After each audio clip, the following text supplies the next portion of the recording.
पड़ेगा? मंगल का प्रदोष,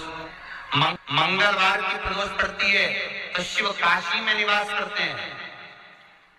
बुधवार की प्रदोष पड़ती है तो शिव रजत भवन में निवास करते हैं। हमारे यहाँ कहते हैं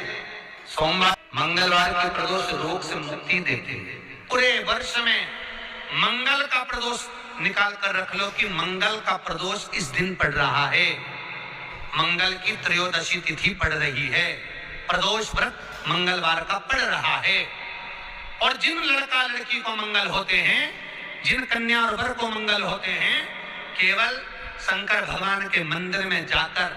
चौमुखी दिया, 4 बत्ती का दिया आटे का, उसमें घी डालकर लड़की शंकर भगवान के मंदिर में मात्र 7 बार शंकर पे से उतार कर 3 बार स्वतः उतार कर शिव के मंदिर में रख देती है। उसका मंगल आड़े आता ही नहीं है, मंगल नहीं आता सामने। मंगल प्रदोष व्रत का इतना महत्व है महाराज। जिसके घर में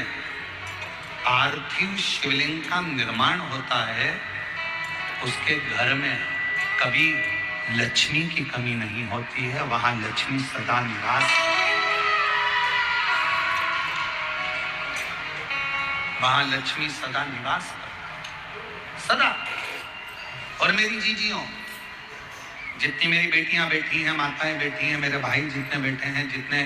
मेरे जीजी बैठी हैं, जितने मेरे जीजा बैठे हैं, उनसे निवेदन करूंगा, महीने में, 2 महीने में, 4 महीने में, 6 महीने में ऐसा नियम बनाओ कि मिट्टी अपने गमले में से लेकर भले गमले के अंदर ही शिवलिंग का निर्माण कर लो, उसकी पूजन कर लो, दिया लगाकर, जल चढ़ाकर बाबा से प्रार्थना कर लो और उसी मिट्टी को वहीं गमले में ही विसर्जन करो।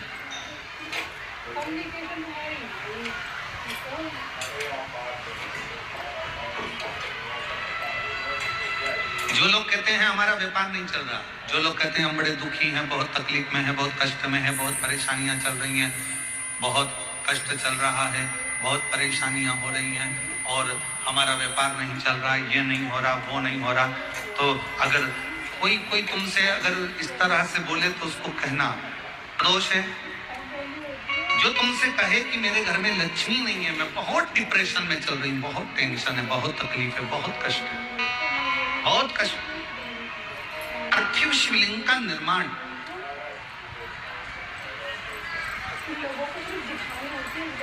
पार्थिव शिवलिंग का निर्माण महाराज प्रत्येक घर में हर महीने भले गमले में करो, थाली में करो, पूजन के स्थान पर करो, और पार्थिव लिंग का निर्माण होना चाहिए प्रत्येक में। और फिर निवेदन करें, जिसकी जिंदगी में कर्जा ही कर्जा डूबा हुआ है, कर्जे में लगा लूम हो और कोई उन्नति हो ही नहीं रही, बहुत कष्ट में हो गए, तो प्रदोष के दिन बेलपत्री के वृक्ष के नीचे दीप लगाएं,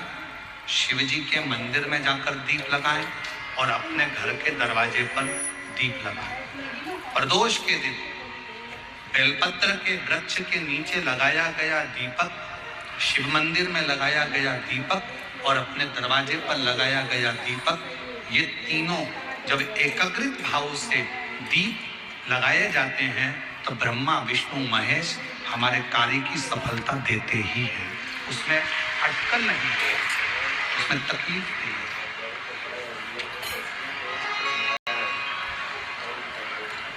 कितने लोग हैं जो शंकर जी के मंदिर में 1 लोटा जल चढ़ाने जाते हैं? हाथ उठाओ जरा।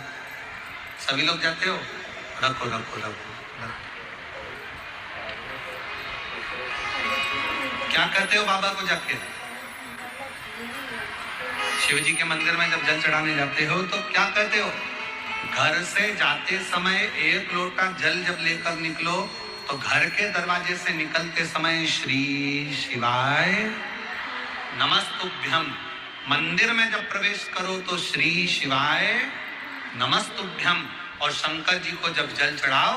तो अपने बाबा को अपने दिल की बात, बाबा मैं आपकी बेटी हूँ, बहुत कष्ट है बाबा, ये तकलीफ है बाबा, बाबा आप ये कार्य कर दीजिए शिव को जल चढ़ाते समय, और जलाधारी का स्पर्श करो, जलाधारी का स्पर्श करो और बाबा से विनय करो। मान लो किसी काम के लिए आप बहुत दिनों से लगे हुए हो और वो कार्य पूर्ण नहीं हो रहा, बहुत दिनों से लगे हो, मेरा ये कार्य होना चाहिए, मेरा ये कार्य होना चाहिए, मेरा ये कार्य होना चाहिए, और नहीं हो रहा। तो शिव महापुराण का एक बड़ा सुंदर सा भाव कहा, बहुत सुंदर सा भाव वर्णन किया कि बेलपत्र का जो नीचे का जो भाग होता है, बेलपत्र के जो नीचे का जो भाग है, इस नीचे के भाग में थोड़ा सा गाय का घृत, देसी गाय का थोड़ा सा घी घृत इस नीचे के भाग में लगा लेना चाहिए। ये उनके लिए भी है जो बहुत दिनों से कोई कार्य करना चाह रहे हैं पर हो नहीं रहा, बहुत दिनों से लगे हुए हैं, आज होगा, कल होगा, परसों होगा, कोई फाइल अदालत में अटकी हुई है, कोई प्रशासनिक कार्य अटका हुआ है, कोई कार्य अटक रहा है, उसके लिए बहुत नीचे की जो डंडी है उसमें घृत लगा लो, घी गाय, और इस दो पत्ती और बीच की पत्ती के बीच का जो डंडी का भाग है, बीच की जो डंडी का भाग है, इसमें लाल चंदन लगा लीजिए, बीच के भाग में लाल चंदन, और किसी के मध्य तक के बीच में कभी भी इस बेलपत्र को, शंकर भगवान को, ये जो डंडी का मुख है, ये डंडी का मुख जलाधारी की ओर हो और इस बेलपत्र को शिवजी पर समर्पित कर दो। एक लोटा जल जो आप लेकर गए हो उसको 3 बार इसी बेलपत्र को चढ़ाने के बाद जो जल लेकर गए हो वो 3 बार अपनी कामना कर कर इस बेलपत्र पर समर्पित कर दो। इसी बेलपत्र को वापिस लेकर आ जाइए और अपने कोई भी स्थान पर, पूजन वाला आदि कोई भी स्थान हो वहां